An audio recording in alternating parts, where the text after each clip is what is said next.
നമ്മുടെ കറി ഇവിടെ റെഡിയായിട്ട് വന്നിട്ടുണ്ട്. ഇനി ഇത് നമുക്ക് കഴിക്കാൻ പാകത്തിനായി. ഈ കറി എല്ലാവരും വെച്ച് നോക്കണം. നല്ല ടേസ്റ്റി ആയിട്ടുള്ള രുചികരമായിട്ടുള്ള കറിയാണ്. വേർത്ത് ചെയ്തെടുക്കാവുന്നതുമാണ്.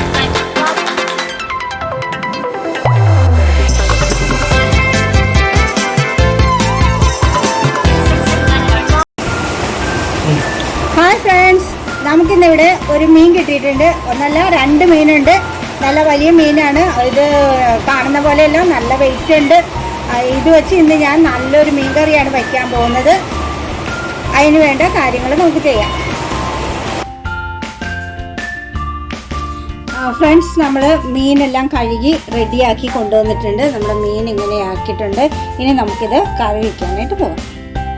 ഞാൻ 2 സവാള അരിഞ്ഞെടുത്തിട്ടുണ്ട്.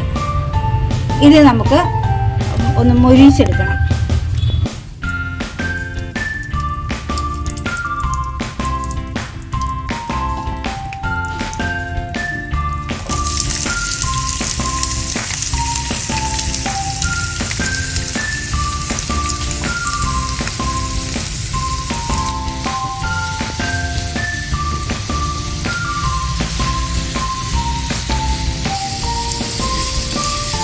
ഇതൊന്ന് വേഗത്തിൽ വാടി വരാൻ വേണ്ടിയിട്ട് നമുക്ക് കുറച്ച് ഉപ്പും കൂടി ചേർത്ത് കൊടുക്കാം.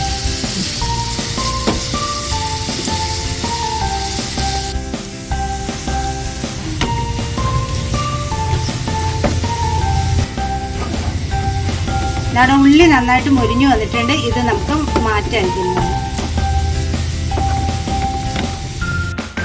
ഇത് സവാള നമ്മൾ വാട്ടിയെടുത്ത എണ്ണയാണ്. അതിലേക്ക് ഞാൻ കുറച്ച് മുളക് പൊടി ഇടിയാണ്. ഇത് മുളക് അരച്ചെടുത്തതാണ് കേട്ടോ. ഇടിച്ച മുളക് ഞാൻ ഇടികലയിൽ ഒന്നും കൂടി അരച്ചെടുത്തതാണ് മുളക് പൊടിക്ക് പകരം. ഇത് ആ കല്ലേ തന്നെ അരച്ച ഇഞ്ചിയും വെളുത്തുള്ളി പേസ്റ്റാണ്. അത് ആ കല്ലേ തന്നെ ഇടിച്ചുകൊണ്ടാണ് ചുമന്നിരിക്കുന്നത് കേട്ടോ.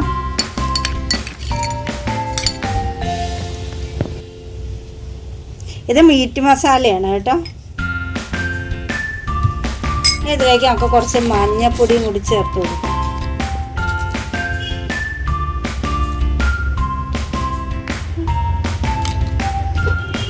ഉപ്പിടണം.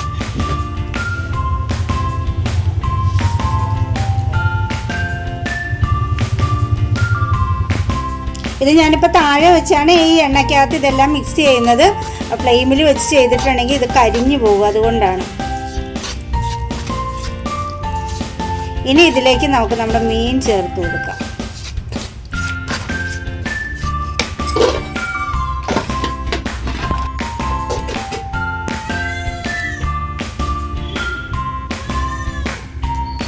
വലിയ മീനായതുകൊണ്ട് മസാലയൊക്കെ കൂടുതൽ വേണം. ഞാനിപ്പോൾ ഒരു 4-5 കഷ്ണം മീനാണ് ഇത് ചെയ്യുന്നത്.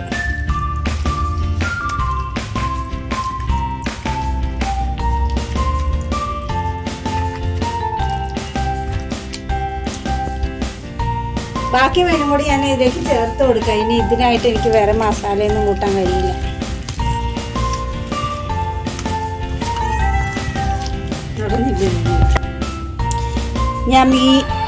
ഞാൻ മീനെല്ലാം നന്നായിട്ട് പുരട്ടി റെഡിയാക്കി വെച്ചിട്ടുണ്ട്. ഇനി നമുക്കിത് അടുപ്പിലേക്ക് വറക്കാനായിട്ട് വെക്കാം.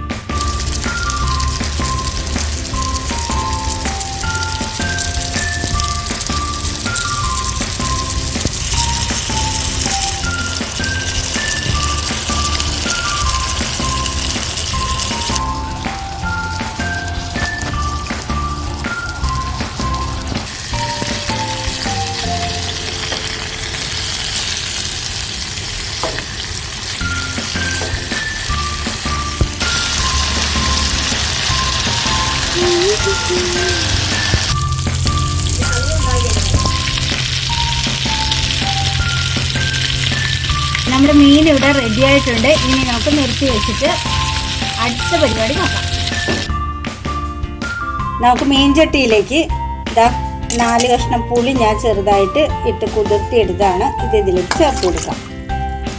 എന്നിട്ട് നമ്മൾ വറുത്ത് വെച്ച സവാള ഉണ്ടല്ലോ, ഇതും ഇതിലേക്ക് നമുക്ക് ഇട്ട് കൊടുക്കാം. ഇതിലേക്ക് നമുക്ക് കുറച്ച് വെള്ളം കൂടി ഒഴിച്ചു കൊടുക്കണം.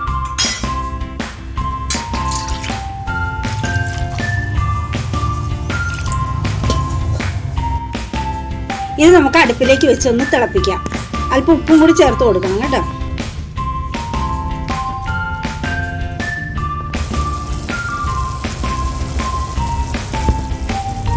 തിളച്ച് വന്ന ഇതിലേക്ക് ഞാൻ അല്പം മഞ്ഞൾപ്പൊടി ചേർത്ത് കൊടുക്കണം. എരിവ് കൂടുതൽ വേണമെന്നുള്ളവർക്ക് ഈ സമയത്ത് കുരുമുളക് പൊടിയോ മുളക് പൊടിയോ എന്ത് വേണമെങ്കിലും ചേർത്ത് കൊടുക്കാം. നമ്മുടെ കൊടമ്പുളിയൊക്കെ വെന്തിട്ടുണ്ട്. ഇതിലേക്ക് നമുക്ക് പാലൊഴിച്ച് കൊടുക്കാം.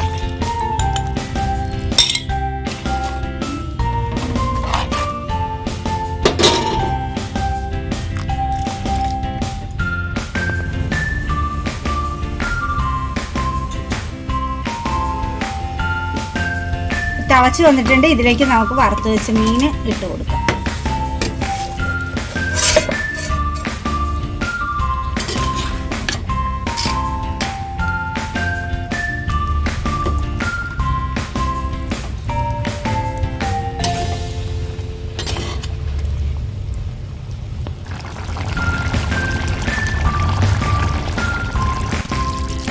നമ്മുടെ കറി ഇവിടെ റെഡിയായിട്ട് വന്നിട്ടുണ്ട്.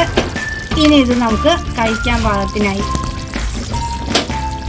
ഈ കറി എല്ലാവരും വെച്ച് നോക്കണം. നല്ല ടേസ്റ്റി ആയിട്ടുള്ള രുചികരമായിട്ടുള്ള കറിയാണ്. വേഗത്തിൽ ചെയ്തെടുക്കാവുന്നതുമാണ്. നിങ്ങൾ സബ്സ്ക്രൈബ് ചെയ്യാനും ഷെയർ ചെയ്യാനും ലൈക്ക് ചെയ്യാനും ഒന്നും മറക്കരുത്. മറ്റൊരു വീഡിയോ ആയിട്ട് നമുക്ക് വീണ്ടും കാണാം. ബൈ.